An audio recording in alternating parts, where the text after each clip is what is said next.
अस्सलाम वालेकुम वरहमतुल्लाहि वबरकातुहू। दोस्तों, आप देख रहे हैं हर्बल सेहत। आज हम बात करेंगे कमर के दर्द के बारे में। काफ़ी ज़्यादा मर्द, काफ़ी ज़्यादा औरतें बेचारी परेशान रहती हैं इसके बारे में कि मेरी कमर के दर्द की वजह से मुझसे कुछ भी काम नहीं होता।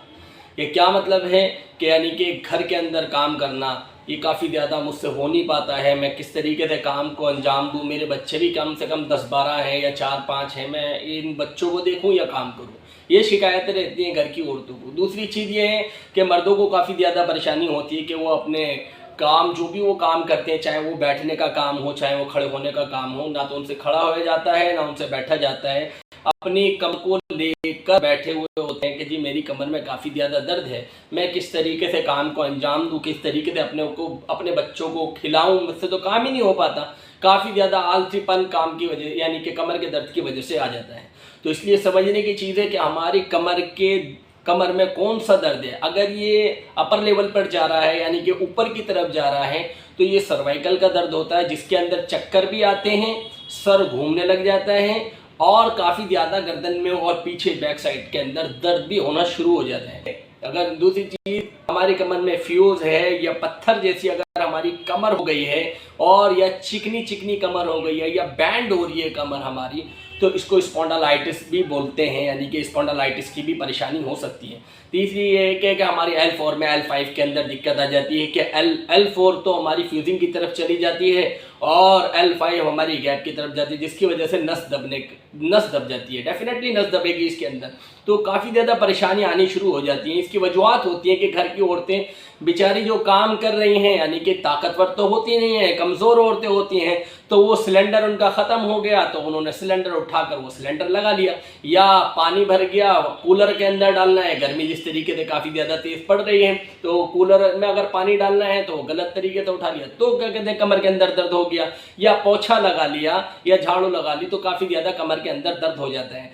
क्योंकि ये तो बेचारी मामूली सी होती हैं, इनके अंदर ताकत इतनी नहीं रहती जितनी मर्द के अंदर ताकत रहती है। चाहे मर्द कहते तिल्ली की तरह यानी कि सूखा हुआ या तिनके की तरह हो, और मर्द हो और औरत चाहे मोटी हो, भैंस हो, पूरा का पूरा यानी कि मांस उस पर चढ़ा हुआ हो कि चला ना जाता हो कितनी भी, लेकिन वो स्ट्रांग नहीं होती। इस तरीके से मर्द भी बेचारे परेशान रहते हैं। तो इसको समझने की चीज़ है कि ये आखिर हमसे क्या गलतियां हो जाती हैं जिससे हमसे परेशान हो जाती हैं। मिसाल के तौर पे मर्द बेचारे लालच में आ जाते हैं कि खूबसूरत लेडी गाड़ी चला रही है, उसकी गाड़ी गड्ढे में फंस गई तो उसको निकालने के लिए उसकी गाड़ी को तो निकाल देते हैं और ख़ुद की गाड़ी गड्ढे में फंसवा लेते हैं। इतनी ख़तरनाक तरीके से जोर लगाते हैं दिखाने के चक्कर में कि मैं जवान हूँ, मैं तंदुरुस्त हूँ, और इतना तेज़ धक्का लगाते हैं कि अपनी कमर को बुलवा लेते हैं। तो पता लगा कि लॉन्ग टाइम तक उनको ये पेन रहता है।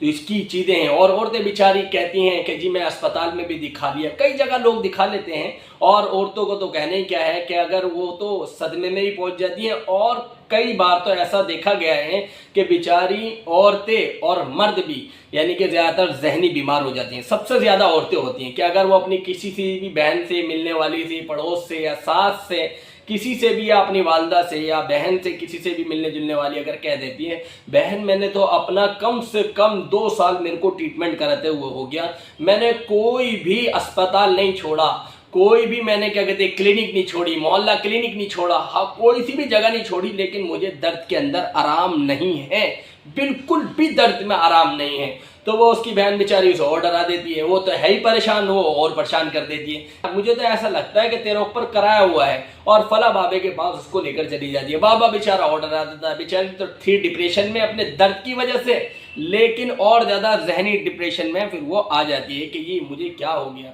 बाबा बताता है भाई तेरे नाम के पुतलों के अंदर सुई लगाई गई है, तेरे नाम के तावीज़ कब्र के अंदर गाड़े गए हैं, और चाइना से जो ताला मंगाया था तेरे नाम का वो जंजीर उसके अंदर ताले में डालकर उसको कुएं में डाल दिया गया है। और बेचारी काफ़ी ज़्यादा परेशान हो जाती है। तो ये तो औरतों का हाल है कि वो एकदम आ जाती है ना किसी के भी बहकावे के अंदर। औरतें भी और मर्द भी दोनों के दोनों बेचारे जिम में जाने लगे हैं। आजकल का तो दौर ऐसा आ गया है, और बगैर ट्रेनर के, बगैर फिजियोथेरेपिस्ट के वो क्या कहते हैं अपने सेट मारने शुरू कर देते हैं। सोचते हैं कि एक ही बारी में जाके सालों का काम एक ही दिन में कर लें। उसकी वजह से ये होता है कि जो एक दिन का काम था सालों तक चलता है। क्या मतलब है? एक दिन के दर्द ने कमर में, हाथ में, जो दर्द हुआ है वो सालों तक चल रहा है। तो ये काफ़ी ज़्यादा परेशानी हो सकती है कि बगैर ट्रेनर के सेट को मारना, वो अनकंफर्टेबल हो जाता है, जिसकी वजह से बैलेंस बिगड़ जाता है, तो दर्द होना शुरू हो जाता है। कि अपने जहनों से निकाल दो, तुम पे कोई चीज़ कराया हुआ नहीं है, चाहे भले ही तुम्हारा ट्रीटमेंट हो रहा हो या नहीं हो रहा हो, उसमें आराम मिल रहा हो या नहीं मिल रहा हो, उसमें बताने के लिए कि आपको कोई परेशानी नहीं है, कोई जिन्नात आप पे नहीं छोड़े गए हैं, कोई क्या कहते हैं जिन्नात की फौज आप पर नहीं छोड़ी गई है, आप बिल्कुल ठीक हो। कि वो पुराने तरीके छोड़कर हम नई चीज़ों पर आ रहे हैं, केमिकल वाली चीज़ों पर आ रहे हैं, और बहुत अच्छे तरीके से कहते हैं कि भाई ये तो बहुत बढ़िया रिजल्ट है इसका, अरे ये तेजाब से बनी हुई चीज़ें हैं, ये आर्टिफिशियल चीज़ें हैं, तो हमें तो इससे ख़त्म करनी है। कोई भी दर्द का जेल वगैरह ना लगाकर आप तो अपने नेचुरल वाली चीज़ों पर आ जाओ। क्या मतलब है कि आप सरसों का तेल इस्तेमाल करें, सरसों का तेल, हाँ वही सरसों का तेल जो आप खाने के अंदर, सब्जी के अंदर डालते हैं, वही तेल जो आप सर के अंदर मालिश करते हैं, बालों में डालते हैं, और जब कान में कभी कभी दर्द हो जाता था, कोई परेशानी हो जाती थी, तो उसको गर्म करके ठंडा करके कान के अंदर डाला करते थे कि कान का दर्द भी ठीक हो जाया करता था। वही तेल हम क्या करेंगे कि 1 चम्मच बड़ा लेकर उसको फ्राई पैन के अंदर या जो भी आप बर्तन इस्तेमाल करते हो उसके अंदर डालकर 4 जवे लहसुन के उसके अंदर डालकर उसको जला लेंगे और अच्छी तरीके से उसको काला कर लेंगे जवों को, और फिर उसको छानकर पूरी कमर पर वो लगाएंगे। सिर्फ वहीं नहीं लगाना जहां दर्द है, बल्कि पूरी कमर पर लगाना है, और फिर उसके बाद हॉट बैग से उसकी सिकाई करेंगे। फिर देखिए आपका जो भी दर्द है वो सारा का सारा खत्म हो जाएगा। ये घर का नुस्खा है। मैं ये चाहता हूं कि आपको केमिकल वाली चीज से उठाकर दोबारा मैं नेचुरल चीज पर ले आऊं, इसलिए मैं हर बार आपको एक नया एक घर का फार्मूला बताता हूं जो आप घर बैठे उस चीज को बना लें, ताकि लोगों का भी फायदा हो और हर एक को बताओ। लोग तो हकीम अपनी कब्र में लेके चले गए हैं नुस्खे, मैं आपको बांट रहा हूं ताकि आप फायदा उठाओ, ताकि आप यूं ना कहो भाई ये तो डॉक्टर साहब तो अपने हमें नुस्खे बताते ही नहीं है। मैं इसलिए नुस्खे बता रहा हूं ताकि आप अपने घर के अंदर तमाम सारी चीजें इस्तेमाल कर सको और आप मुझे दुआ में याद रखें।